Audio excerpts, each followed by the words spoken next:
So ಈಗ ನಿನ್ನೆ ಅಂಕಿಅಂಶ ಕೂಡ ಒಂದಷ್ಟು ಹೊರಬಿದ್ದಿದೆ ಸಚಿವರ ಕೈ ಸೇರಿದೆ. ಏನು ಇದಾಗ್ಬೋದು ಪೊಲಿಟಿಕಲಿ ಏನಾದ್ರು ಬದಲಾವಣೆಗಳನ್ನ ತಾವು ಗಮನಿಸ್ತಾ ಇದ್ದೀರಾ ಅಥವಾ ಕೆಲವರ ಸಚಿವರ ಆತಂಕವನ್ನ ಏನಾದ್ರು?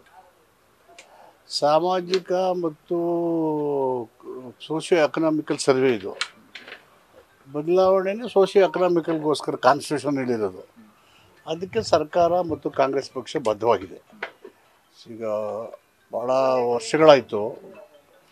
2013-18 ಸಿದ್ದರಾಮಯ್ಯವರು ಮುಖ್ಯಮಂತ್ರಿ ಇದ್ದಾಗ ಈ ಸಮಿತಿ ರಚನೆ ಮಾಡಿ ಸುಮಾರು 160 ಕೋಟಿಗೂ ಹೆಚ್ಚು ಕಡಿಮೆ 200 ಕೋಟಿ ಇರ್ಬೋದು ಅದನ್ನು ದುಡ್ಡು ಕೊಟ್ಟು ಮಾಡಿದ್ದು. ಮತ್ತು ಎಲೆಕ್ಷನ್ ಮ್ಯಾನಿಫೆಸ್ಟೋಲ್ಲಿ ನಮ್ಮ AICC ಕೂಡ ದೇಶದಲ್ಲಿ ಕ್ಯಾಸ್ಟ್ ಸೆನ್ಸಸ್ ಆಗಬೇಕು ಅಂತ ಹೇಳಿದ್ದಾರೆ. ಜೊತೆಗೆ ಭಾರತ ದೇಶದಲ್ಲಿ ಜನಗಣತಿ ಆಗುವ ಕ್ಯಾಸ್ಟ್ ಸೆನ್ಸಸ್ನ ಮಾಡೋಕ್ಕೆ ಕಾಲಲ್ಲಿ ವರದಿಲ್ಲದೆ ಪ್ರಯತ್ನಗಳಾಗಿದ್ದು. ಆವಾಗ ವೆಸ್ಟೆಡ್ ಇಂಟ್ರೆಸ್ಟು ಅದನ್ನು ತಡೆಗಟ್ಟಿದ್ರು ಕಾಲಲ್ಲಿ ವರದಿನ. So it is socio economical survey.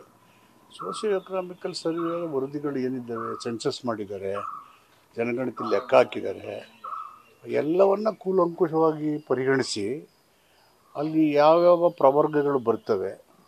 SC STಗೆ ರಾಜ್ಯಾಂಗಬದ್ಧವಾಗಿ backward ಕ್ಲಾಸ್ಗೆ ಇದ್ದೇ ಇದೆ. ಈಗ ಸ್ವತಂತ್ರ ಬಂದಾಗ ಜನಸಂಖ್ಯೆ 35 ಕೋಟಿ ಇತ್ತು, ಈಗ 140 ಕೋಟಿ ಆಗಿದೆ. ಸೊ 75 ವರ್ಷದಲ್ಲಿ ಸಾಧನೆ ಆಗಿರೋದು 140 ಕೋಟಿ ಜನಸಂಖ್ಯೆ. ಅದಕ್ಕೆ ಅನುಗುಣವಾಗಿ socially you have to come back inequality, ಅಸಮಾನತೆಯನ್ನು ತೊಡೆದಾಕಬೇಕು, ಸಮಾಜದ ನಿರ್ಮಾಣದ ಕಡೆಗೆ ಹೆಜ್ಜೆ ಇಡಬೇಕು. ಆವಾಗ ಸ್ಟಡಿ ಲೈಕ್ ದಿಸ್, ಈ ಥರದ ಒಂದು ಅಧ್ಯಯನ ಇದೆಯಲ್ಲ ಸೋಷಿಯೋ ಎಕನಾಮಿಕಲ್ ಸರ್ವೆ, ಅದು ಮುಖ್ಯವಾಗಿರೋದು. ಅದರ ಆಧಾರದ ಮೇಲೆ ರಾಜ್ಯ ಮತ್ತು ಕೇಂದ್ರ ಸರ್ಕಾರಗಳು ಯಾವ್ಯಾವ ಸಮುದಾಯಗಳು ಅಸಮಾನತೆಯಿಂದ ಇದ್ದಾವೆ, ಸಮಾಜದ ನಿರ್ಮಾಣ ಆಗಬೇಕು, ಅದಕ್ಕೆ ಪೂರಕವಾಗಿ ಯೋಜನೆಗಳನ್ನು, ನಮ್ಮ ಪ್ಲ್ಯಾನ್ಗಳನ್ನು ಮತ್ತು ಯಾವ ವರ್ಗಗಳಿಗೆ ಅವಕಾಶಗಳ ರಾಜ್ಯಾಂಗಬದ್ಧವಾಗಿ ನೀಡಬೇಕು. ಆ ಕಾರಣಕ್ಕೆ ಇದೊಂದು ಸೈಂಟಿಫಿಕ್ ಆಗಿರ್ತದೆ. ಇದು ಯಾರ ಪರನೂ ಇಲ್ಲ, ಯಾರ ವಿರೋಧವೂ ಇಲ್ಲ. ಅಕಾರ್ಡಿಂಗ್ ಟು ದಿ ಕಾನ್ಸ್ಟಿಟ್ಯೂಷನ್, ಸಂವಿಧಾನದ ಆಶಯದ ರೀತಿಯಲ್ಲಿ ಈಕ್ವಾಲಿಟಿ ಟು ಆಲ್, ಆರ್ಟಿಕಲ್ 14 ಎಲ್ರಿಗೂ ಸಮಾನತೆ ಬಿಡಬೇಕಲ್ಲ, ಆ ಹಿನ್ನೆಲೆಯಲ್ಲಿ ರಚನೆ ಆಗಿರ್ತಕ್ಕಂಥದ್ದು. ಸೊ ಅದನ್ನು ಪ್ಲೇಸ್ ಮಾಡಿದ್ದಾರೆ. 17ನೇ ತಾರೀಕು ಇದಕ್ಕೋಸ್ಕರನೇ ಎಲ್ಲ ಮಿನಿಸ್ಟ್ರುಗಳು ಅಧ್ಯಯನ ಮಾಡ್ಕೊಬನ್ನಿ, ಚರ್ಚೆ ಮಾಡೋಣ ಅಂತ ಹೇಳಿದ್ದಾರೆ ಮುಖ್ಯಮಂತ್ರಿಗಳು. ಸೊ ಇದೊಂದು ಅತ್ಯಂತ ಪ್ರಗತಿಪರವಾಗಿರ್ತಕ್ಕಂಥ ಒಂದು ವರದಿ. ಸರ್, ಇದರಲ್ಲಿ ಮೀಸಲಾತಿ ಪ್ರಮಾಣವನ್ನು ಹೆಚ್ಚಳ ಮಾಡಬೇಕು, ಇವತ್ತಿನ ಜನಸಂಖ್ಯೆಗೆ ಆಧರಿಸಿ ಅಂತ ಒಂದು ಶಿಫಾರಸು ಮಾಡಲಾಗಿದೆ. ಅದೇ ಶಿಫಾರಸುಗಳು ಅಧ್ಯಯನ ಮಾಡ್ತೀವಿ. ನಾನು ಹೇಳಿದೆ, ಸ್ವತಂತ್ರ ಬಂದಾಗ ಜನಸಂಖ್ಯೆ ಎಷ್ಟಿತ್ತು, ಈಗ ಎಷ್ಟಿದೆ. ಮೊದಲು ನಾವು 3 ಕೋಟಿ ಕನ್ನಡಿಗರು ಅಂತ ಹೇಳ್ತಾ ಇದ್ವಿ, ಈಗೇನು ಹೇಳ್ತೀವಿ 7 ಕೋಟಿ 6 ಕೋಟಿ ಮೇವರೆ 7 ಕೋಟಿ ಜನಸಂಖ್ಯೆ ಅಂತ ಹೇಳ್ತೀವಿ. There is lot of increase in population. Increase ಅನ್ನೋದಕ್ಕಿಂತ ಪಾಪ್ಯುಲೇಷನ್ ಎಕ್ಸ್ಪ್ಲೋಷನ್, ಜನಸಂಖ್ಯೆ ಸ್ಫೋಟ ಆಗ್ತಾ ಇದೆ. ಸೊ ಹೀಗಾಗಿ ಅವ್ರಿಗೆ ಆದಾಗ ಅವಕಾಶಗಳು ಸಿಗಬೇಕಲ್ಲ ಎಲ್ರಿಗೂ.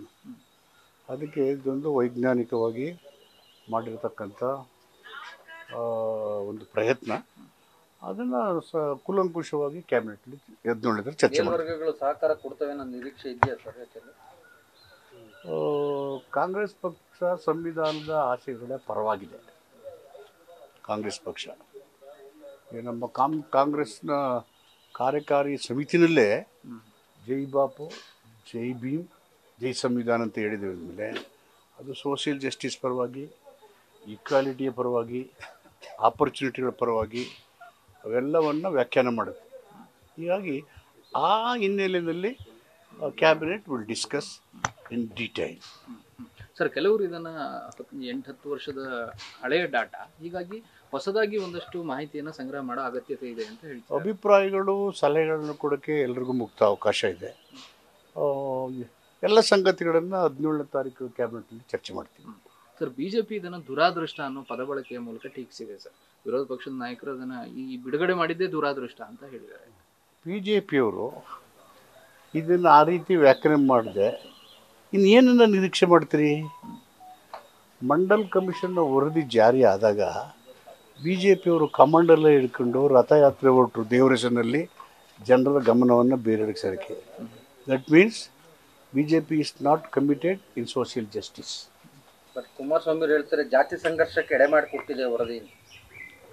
ಭಾರತದ ದೇಶದಲ್ಲಿ ಸಾವಿರಾರು ಜಾತಿಗಳಿದಾವಲ್ವಾ, ಜಾತಿ ವಿನಾಶ ಆಗ್ಬೇಕಂತ ಸಂವಿಧಾನ ಅಲ್ಲ.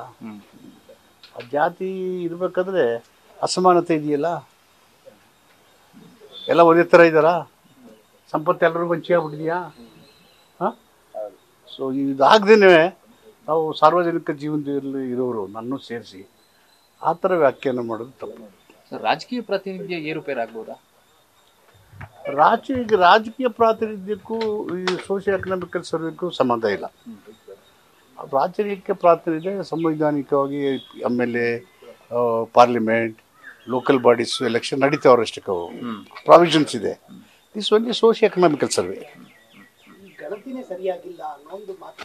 ವಿಜ್ಞಾನವನ್ನೇ ತಿಳಿದೆ ಅವೈಜ್ಞಾನ ಅಂತ ಹೇಳ್ದಂಗೆ. ವರದಿ ನಿಮಗೆ To tell this is scientific, you should know this science. What is involved in the report? Sir ತಮಗೆ ವರದಿ ಕೈ ಸೇರಿದ್ಯಾ ಸರ್? ಏನು ಸ್ಟಡಿ ಮಾಡ್ತಾ ಇದ್ದೀರಾ? ಇಲ್ಲ, ಇನ್ನೂ ಕಳಿಸ್ತಾರೆ, ನಾಳೆ ಕಳಿಸ್ಬೋದು. ಒಕ್ಕಲಿಗ ಸಮುದಾಯ ಮತ್ತು ಲಿಂಗಾಯತ ಸಮುದಾಯದ ವಿರೋಧ ಇದೆ ಅಧ್ಯಯನ ಮಾಡ್ತೀವಿ ನಾವು. ಅಧ್ಯಯನ ಮಾಡಿ ಇಲ್ಲಿ ಯಾರನ್ನ ಕಿತ್ಕೊಳ್ಳೋದಾಗಲಿ, ಕಿತ್ಕೊಂಡು ಇನ್ನೊಬ್ಬರು ಕೊಡೋದಾಗಲಿ, ಒಬ್ಬರಿಗೆ ಅನ್ಯಾಯ ಮಾಡೋದಾಗಲಿ, ಇವ್ಯಾವೂ ಇದರ ಉದ್ದೇಶ ಅಲ್ಲ. ಒಬ್ಬರನ್ನ ಹಿಂದಕ್ಕೆ ಹಾಕಿ ಇನ್ನೊಬ್ಬರು ಮುಂದಕ್ಕೆ ತಳ್ಳಿ ಒಬ್ಬರು ಅವಕಾಶಗಳನ್ನ ತುಂಬಿಕೊಂಡು ಕಿತ್ಕೊಳ್ಳೋದು ಯಾವಾಗ ಅಂದರೆ ತುಂಬಿ ತುಳುಕಬೇಕು. ತುಂಬಿ ತುಳುಕ್ತಾ ಕಿತ್ಕೊಂಡು ನಮ್ಮ ಕಿತ್ಕೊಂಡು ಅಂತ ಹೇಳ್ಬೇಕು.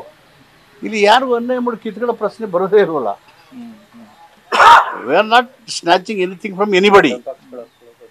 ಎಲ್ಲರ ಹಿತನ ಕಾಪಾಡಬೇಕು, ಅದು ಮುಖ್ಯ ದೃಷ್ಟಿಕೋನ. ತಮ್ಮ ನೇತೃತ್ವದಲ್ಲಿ ಕ್ಯಾಬಿನೆಟ್ ಸಬ್ ಕಮಿಟಿ ಆಗಬಹುದು ಅನ್ನೋ ಅದು ಗೊತ್ತಿಲ್ಲ. ಅದೇನು ಐ ಹ್ಯಾವ್ ನೋ ಐಡಿಯಾ.